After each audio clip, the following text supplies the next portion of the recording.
오늘 넘어지지 말고 넘어서라 라는 제목으로 하나님의 말씀을 전하도록 하겠습니다. 우리는 각기 자신의 삶이 행복해지기를 원합니다.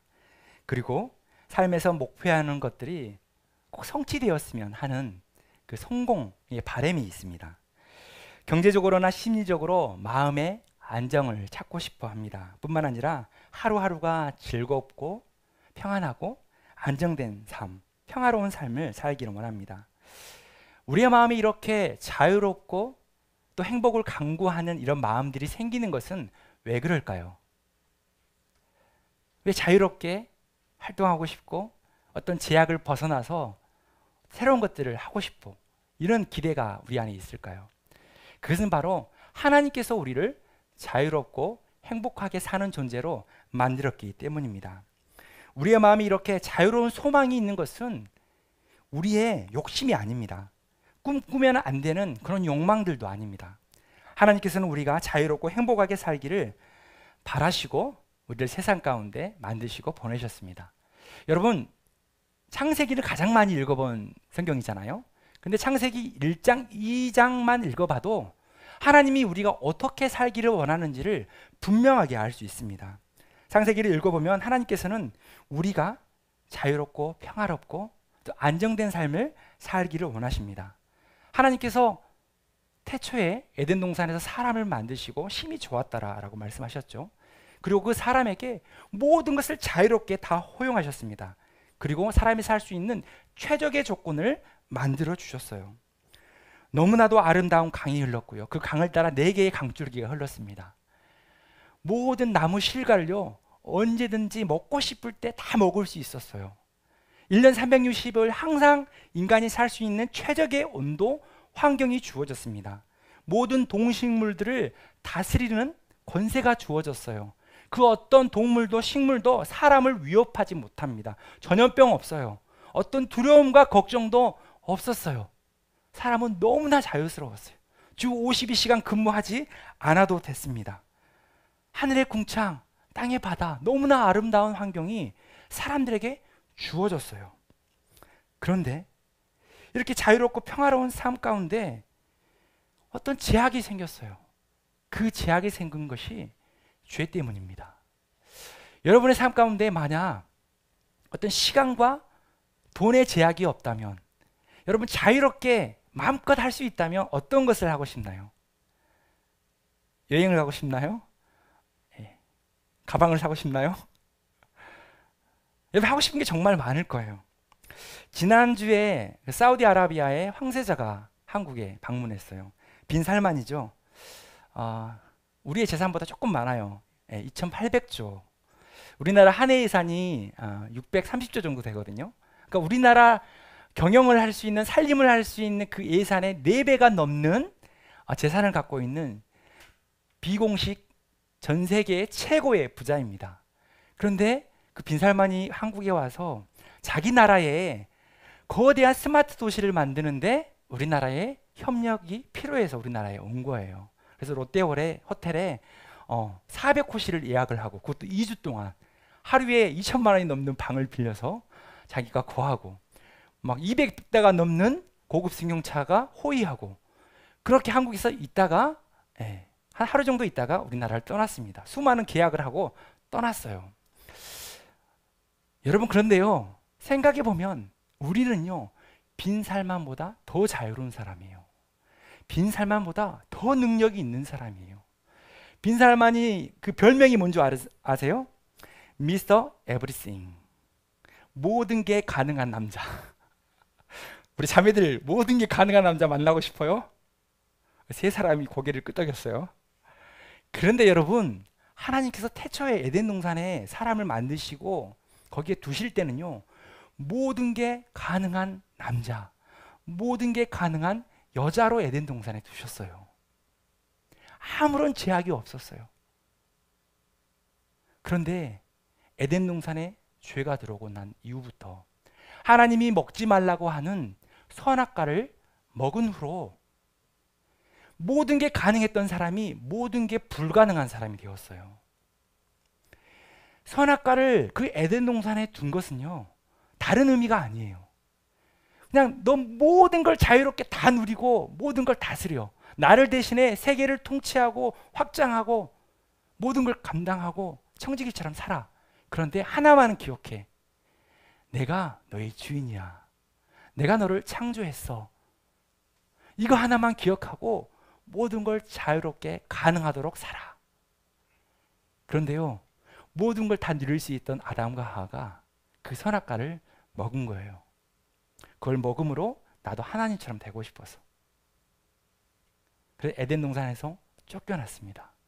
하나님의 관계가 단절되었어요. 끊어졌어요. 그것 자체가 이미 죽은 거예요. 하나님과 단절된 상태가 이미 죽어버린 거예요. 내 삶에 아무리 노력을 하고 애쓰고 수고해도 나의 죄가 있고 또 세상이 죄로 물들어 있어서 더 이상 나의 노력으로, 나의 힘으로 가능한 것들이 너무나도 없다는 거예요. 우리가 기억합시다. 우리 하나님께 예배하고 하나님의 뜻 가운데 거하면 우리의 인생은 점점점 가능한 것들이 확장되어집니다. 믿으십니까? 아멘? 여러분, 여러분이 바라는 삶과 그리고 바라지만 그렇게 되지 않는 현실의 다른 점이 무엇입니까? 여러분의 가족의 문제일 수 있고 재물의 능력이 될 수도 있고 때로는 건강이 될 수도 있고 학교에서 직장에서 여러분 관계의 문제가 될 수 있고 수많은 것들이 있을 거예요. 내가 바라고 소망하긴 하지만 그대로 되지 않아요. 그래서 늘 관계가 틀어지고 나의 원대로 되지 않는 일들이 일어난다는 거예요. 행복하게 살기를 원하지만 모든 것이 불가능해 버린 사람은 온전히 삶을 회복할 능력을 상실해 버렸습니다. 관계가 틀어지자, 하나님과 관계가 틀어지자 세상과의 관계도 틀어지기 시작한 거예요. 모든 우리의 삶의 문제는 하나님의 관계로부터 시작합니다. 하나님과의 인격적 관계가 회복되지 않으면 우리의 삶의 관계가, 우리의 가족의 관계, 나와의 관계, 세상과의 관계가 다 꼬이고 틀어지기 시작한다는 것입니다. 오늘 읽었던 다윗이 그랬어요. 다윗의 인생 속에서 하나님의 관계가 틀어지니까 모든 게 꼬이고 잘못되고 망가지고 자기 뜻대로 되지 않는 인생이 돼버리는 거예요. 다윗은요, 우리 지난주 말씀 들었죠? 하나님께 뜻도 물어보지 않고 블레셋 땅으로 도망갔습니다. 600명의 군사, 그들의 가족같이 합치면 1000명이 넘는 대가족을 이끌고 갔어요. 그 마음에는 하나님의 뜻은 묻지 않았지만 순수한 마음이 있었을 거예요. 그래, 내가 잘 살아보고 싶다. 내가 돌보는 이 1000명이 넘는 가족들 한 명도 다치지 않게, 사울의 손에 한 명도 다치지 않게 내가 잘 돌보고 싶다. 그래서 자기 나름대로의 이유를 가지고 블레셋 땅으로 간 거예요. 그런데 하나님 의식하지 않고 사람 눈치 보기 시작하면서 이제 블레셋 땅의 왕들의 그들의 마음에 원하는 대로 움직이기 시작하는 것입니다. 아기스 왕의 원하는 대로 움직이는 거예요. 야, 블레셋과의 전쟁 나가니까 우리가 전쟁을 해. 전쟁터에 참전하게 됩니다. 자기가 이스라엘 왕이 될 것인데 이스라엘과 싸울 지경이 되었어요. 근데 하나님은요, 가장 위험한 순간에, 위기의 순간에 막으셨어요. 여러분 가장 삶의 위기와 문제 앞에 하나님 막으십니다. 사인 주십니다. 그때가 은혜라고 말씀드렸어요. 그 은혜의 때에 우리는 돌이켜야 합니다. 회심해야 합니다. 하나님이 원하시는 길로 다시 돌아서야 합니다. 그러면 하나님께서 이끄시는 새로운 길이 열리는 거예요.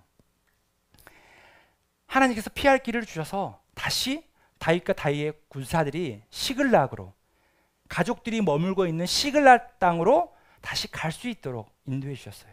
그래서 3일 동안 열심히 달리고 수고해서 3일 동안 시글락에 도착했어요. 근데 시글락에 도착해 보니까 가족들이 환호해주고 반겨줄 줄 알았는데 모든 아내들과 자녀들, 모든 가족들이 한 명도 없는 거예요. 아말렉이 쳐들어와서요, 모든 가족들과 자녀들을 싹 뺏어 가버렸어요. 모든 재물까지도 싹 뺏어 가버렸어요. 3절이죠. 한번 읽어보겠습니다. 다윗과 그의 사람들이 성읍에 이르러 본즉 성읍이 불탔고 자기들의 아내와 자녀들이 사로잡혔는지라. 다윗이 인간적인 방법으로 살 길을 찾는 동안 피해를 보는 사람이 누구였어요?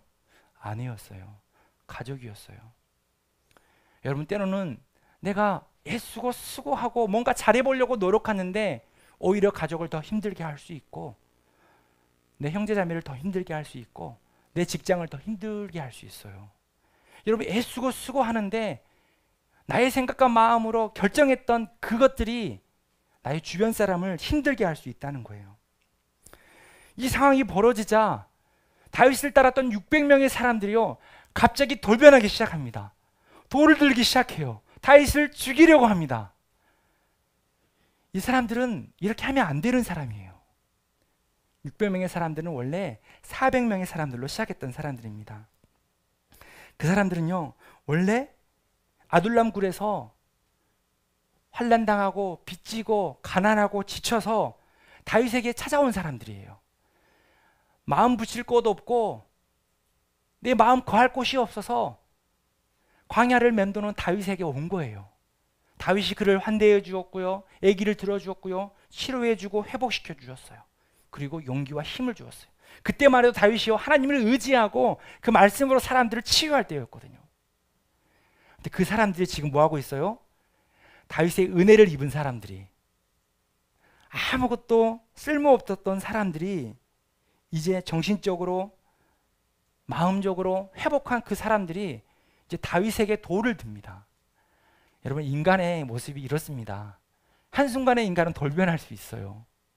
나의 상황과 내가 원한 대로 뭔 상황이 이루어지지 않으면 어느 순간에 가까웠던 사이도 한순간에 틀어질 수 있는 게 인간관계예요. 그래서 인간관계가 힘든 거예요. 다윗은 삶의 의미를 상실해버린 자들의 자존감을 회복시켜 주셨는데, 그들이 다윗을 향하여 돈을 들고 다윗을 죽이려고 합니다. 다윗이 이제 누구에게 의지해야 할까요? 위기가 찾아왔어요. 문제가 찾아왔어요. 내가 돌보고 내가 지키려고 했던 그 사람들이 이제 나를 죽이려고 하는 거예요. 그 광야에서 이제 의지할 것은요, 하나님밖에 없었어요. 자기 인생의 가장 큰 위기예요. 생명의 위협을 느껴요. 내가 의지했고 내가 믿었던 신하들이 다 나를 죽이려고 해요. 그런 것들이 다 상실되는 순간 이제 하나님이 보이기 시작하는 거예요. 내가 이전에 하나님께 기도했던, 하나님을 믿었던, 내가 하나님을 신뢰했던 그 기억들이 되살아나는 거예요. 그리고 하나님을 찾고 하나님을 바라보면서 나아갑니다. 그래서 힘을 얻습니다. 6절인데요. 그의 하나님 여호와를 힘입고 용기를 얻었더라. 이 용기를 얻었더라라는 이 히브리어는요, 스스로 강하게 하다라는 거예요. 하나님께서 잃어버린 힘과 용기를 다윗이 가질 수 있도록, 스스로 힘을 얻을 수 있도록 하나님께서 힘을 부여하시고, 다윗은 그 힘을 발견한 거예요. 아, 나에게 소망이 있지, 나에게 여전히 하나님이 남아있지, 이걸 깨닫게 된 거예요. 하나님과 친밀한 만남과 교제가 다시 조금씩 회복되기 시작합니다. 하나님과 대화하면서 이 문제가 과연 어디서부터 잘못된 것인지를 묻기 시작합니다. 그러면서 잃어버렸던 모든 힘과 용기를 되찾기 시작합니다. 이 마음이 회복되니까요, 다윗이 이제 나는 죽었구나, 나는 끝났구나, 나는 이제 막다른 골목에 놓였구나 라고 생각했는데, 하나님께서 주시는 힘과 용기가 생기니까 하나님께 기도하기 시작합니다. 8절인데요. 다윗이 여호와께 묻자와 이르되 내가 이 군대를 추격하면 따라잡겠나이까 하니 여호와께서 그에게 대답하시되 그를 쫓아가라. 그가 반드시 따라잡고 도로 찾으리라. 아멘. 도로 찾으리라. 여러분, 찾아야 합니다. 그런데 내가 잃어버렸던 모든 것을 찾는 것의 시작은 하나님을 만나는 것으로부터 시작합니다. 하나님과의 관계의 회복으로부터 시작합니다. 그것이 회복되니까 기도할 마음도 생기고, 기도하면서 하나님께 대화도 합니다. 그래서 내가 어떻게 행해야 할지를 기도를 통해서 분명한 응답을 받습니다. 목사님은 개인적으로 여러분들이 기도의 자리로 안 나오면 이런 궁금증이 생겨요. 청년회 때 기도할 게 그렇게 없나? 이런 생각이 들어요. 생각해보면 가장 기도할 게 많았던 것이 청년의 때였던 것 같아요. 목사님은 20대부터 홀로 외롭게 자취생활하면서 공부하고 또 직장 다니고 하루 뭐 10시간, 12시간 일하고 집에 오면 처치해 있고 반복되는 일상이 언젠가 달라질까? 앞이 보이지는 환경 속에서 쥐꼬르만 월급 가지고 이거 가지고 내가 결혼 준비할 수 있을까? 연애할 수 있을까? 그런 수많은 걱정과 두려움이 찾아오는 그 순간에 가장 먼저 생각나는 건 하나님밖에 없었거든요. 그래서 내게 주어진 삶의 문제를 가지고 그때는 하나님 만나는 것보다 관심보다 하나님 내 문제 해결해 주세요라는 마음으로 하나님께 나아갔어요. 우리 가족이 안고 있는 그 문제 그거 해결해 주세요라고 시작했어요. 여러분 기도할 제목이 없습니까? 많죠. 여러분 기도의 자리로 초청합니다. 기도의 자리를 사모하세요. 믿음으로 기도할 때에 그때서야 하나님과의 인격적인 관계가 형성됩니다. 여러분 설교를 듣고 돌아간다고 해서 하나님과의 인격적 관계가 형성이 되나요? 여러분이 스스로 하나님께 질문하지 않고 하나님께 여러분의 인생을 묻지 않는데 어떻게 하나님이 여러분의 인생에 대답하시게 하겠어요? 여러분 기도해야 합니다. 다윗처럼요. 다윗이 기도하고 응답받기 시작하자 자신의 판단과 생각에 힘이 부여되는 거예요. 아, 추격하면 되겠다. 하나님이 약속하시니까 추격하면 되겠다. 라는 마음의 확신이 들어요. 여러분 우리 안에 있는 감정은요. 하나님의 신호예요. 인생에 두려운 감정이 생기잖아요. 그러면 목표가 불확실한 거예요. 여러분 목표가 불확실하기 때문에 두려움이 찾아오는 거예요. 여러분 확실한 마음이 들어봐요. 하나님이 함께 하신다는 마음이 들어봐요. 거침이 없어요. 만남과 공부와 직장 생활에 거침이 없어요. 세상이 두렵지 않아요. 하나님의 관계가 확실하면 두려운 마음이, 불안한 마음이 사라지기 시작합니다. 이제 다윗이 600명의 군사들과 함께 아말렉을 추격하려고 합니다. 모든 가족을 되찾기 위해서. 되찾아야 되잖아요. 그리고 본문에 보면 단 한 명의 가족도 자녀들도 상하지 않았다고 기록하고 있어요. 하나님의 뭔가 섭리가 있는 거예요. 그래서 이제 추격하기 시작합니다. 부솔 시내쯤 추격하여 도착했을 때 200명이 지칩니다. 3일 동안 시글락에 돌아오면서 이미 지칠 대로 지쳐 있어요. 군사들은. 근데 600명 중에 3분의 1이 지쳐 있어요. 어떻게 할까요, 다윗이? 야, 그거밖에 못해? 야, 일어나. 우리도 힘들어. 이렇게 다윗이 얘기했을까요? 하나님이 없었다면 아마 다윗은 그랬을 거예요. 그런데요, 하나님의 관계가 회복되니까 옆에 있는 군사들과의 관계도 회복돼요. 나를 죽이려고 했던 그 군사들을 긍휼히 여겨요. 사랑의 눈빛으로 바라봐요. 그래, 힘드니? 그래, 잠시 쉬어. 200명 좋아. 나머지 400명이 가서 추격해서 너희의 가족까지 다 되찾아올게. 여기서 쉬고 있어. 하나님의 관계가 회복되니까요, 사람과의 관계가 회복되기 시작한 거예요. 그리고 읽진 않았지만 가족을 되찾고 와서 모든 전리품들을요, 전쟁터에 나가서 싸우지 않았던 200명에게도 동일하게 나눠줍니다. 다윗의 마음에 잃어버렸던 긍휼과 사랑의 마음이 막 샘솟기 시작합니다. 그리고 400명과 함께 계속해서 추격하여 나아갑니다. 또 한참을 가는데요, 아말렉 사람의 종이었던 버림받은 애굽 소년을 만납니다. 이 애굽 소년은요, 아말렉 군사의 종이었어요. 가다가 싸우다가 병드니까 아말렉 군대들이 버렸어요. 버림받은 사람이에요. 다윗이요, 그 애굽의 종을 데려다가 먹이고 입히고 돌봐줘요. 회복하게 만들어줘요. 아니, 추격하기도 바쁜데 지금 우리 가족이 죽느냐 사느냐의 문제인데요, 잠시 멈춰서서 그 어린 종 한 명을 살려준다니까요. 그건 놀랍게요, 하나님의 섭리예요. 그 종이 아말렉 군사가 어디 있는지를 알고 있는 거예요. 회복된 이 아말렉의 종이 이제 제가 알려주겠습니다. 저를 따라오십시오. 라고 해서 아말렉 군사들이 있는 곳에 갑니다. 아말렉 군사들이 모든 긴장감이 풀어지고 먹고 마시고 놀고 있는 모습을 봤어요. 400명 가지고 충분히 그 아말렉의 군사들을 무찌를 수 있었어요. 그리고 단 한 명의 가족과 아내, 자녀들 상하지 않고 모두 다 데려왔습니다. 어디로요? 시글락으로요. 19절입니다. 함께 읽겠습니다. 크고 작은 것을 막론하고 아무것도 잃은 것이 없이 모두 다윗이 도로 찾아왔고. 다윗은 자기의 실수로 인하여 죽을 뻔한 신세가 되었지만 이제 지도자의 지위를 회복했습니다. 그리고 장차 이스라엘의 왕의 지위를 온전히 회복했어요. 사랑하는 청년 여러분, 하나님은요, 여러분이 잃어버렸다고 생각하는 것들 다 되찾기를 원하세요. 여러분이 잃어버린 게 뭐예요? 여러분 삶 가운데, 주어진 삶 가운데 잃어버린 게 뭐예요? 그거 가지고 기도하세요. 하나님이 반드시 되찾게 하시겠대요.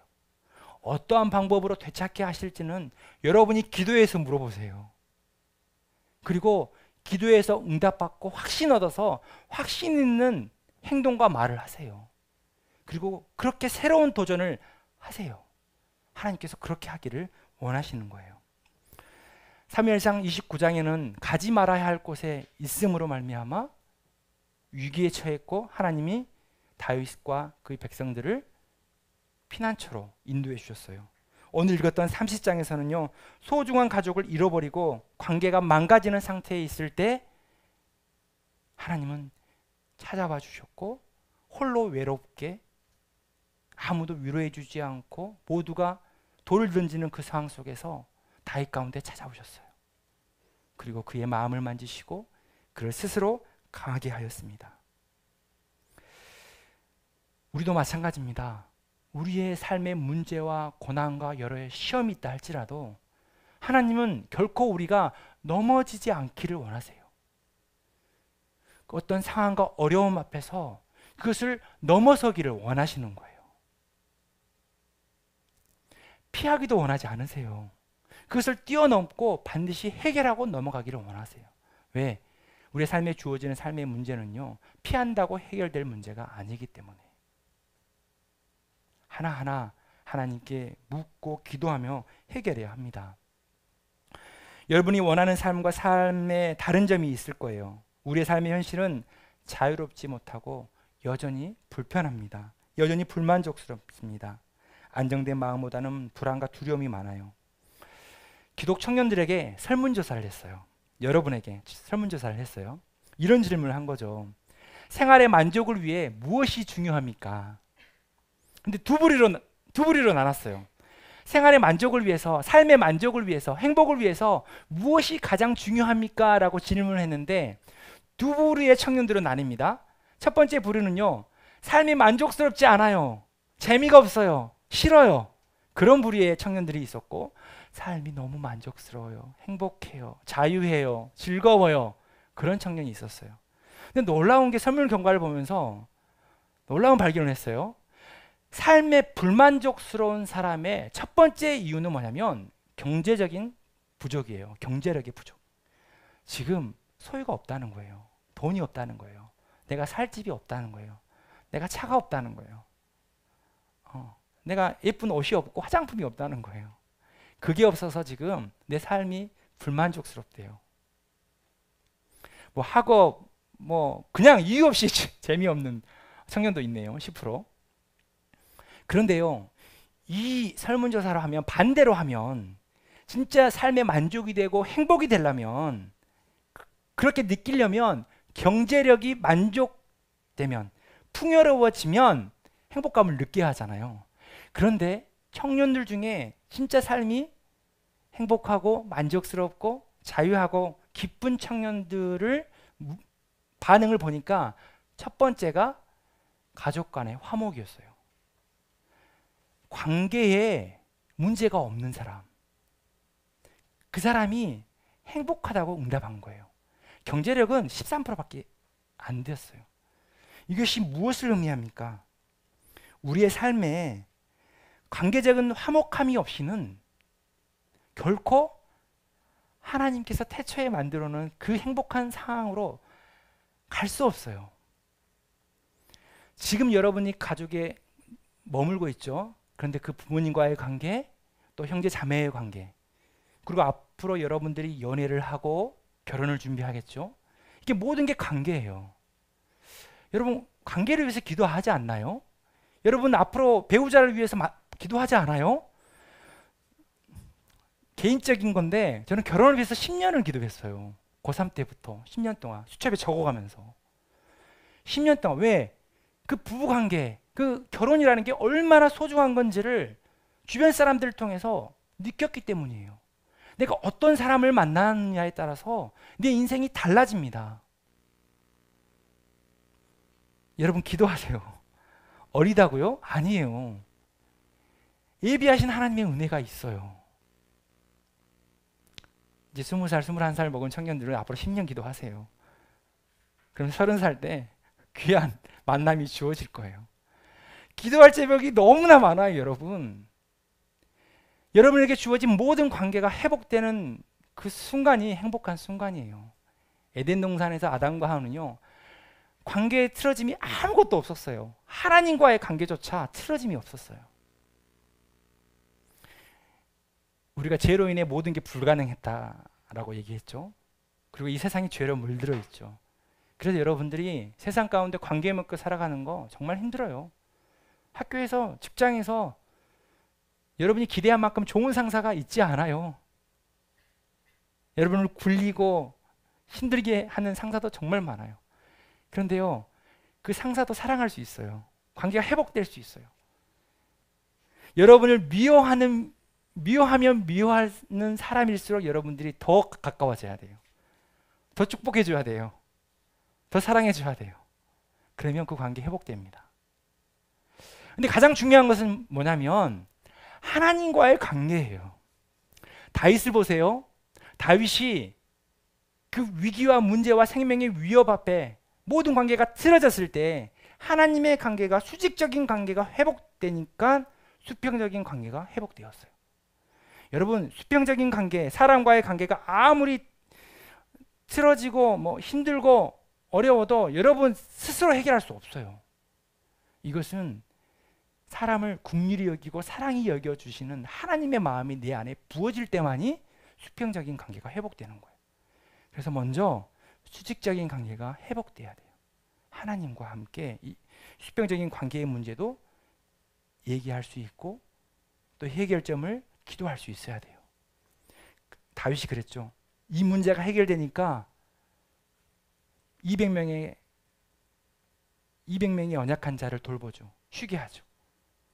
버림받은 종 한 명을 돌보고 먹이고 키우죠. 수평적인 관계가 다 회복됩니다. 그리고 결국에는요, 다시 다윗 왕의 지휘권이 회복되었어요. 모두가 돌 들었는데 이제 모두가 당신만이 이스라엘의 왕이 될 사람이다 라고 고백할 정도로 그 왕의 지휘권이 다 회복되었어요. 여러분, 수직적인 관계가 반드시 회복돼야 합니다. 하나님의 사랑과 만남 속에서. 빌립보서 4장 13절 말씀을 함께 읽어보겠습니다. 내게 능력 주시는 자 안에서 내가 모든 것을 할 수 있느니라. 내게 능력을 누가 주신다고요? 하나님께서 주신다는 거예요. 근데 이 능력은요, 오해하지 마세요. 내가 돈 잘 벌 수 있는 능력, 내가 뭔가 성공할 수 있는 능력, 그것만 말하지 않아요. 내가 가난에 처할 수도 있고, 내가 풍요롭지 않는 배고픔 속에 처할 줄도 아는 능력이에요. 내 환경이 어떠하든지 그 안에서 힘과 용기를 얻을 수 있는 능력을 의미해요.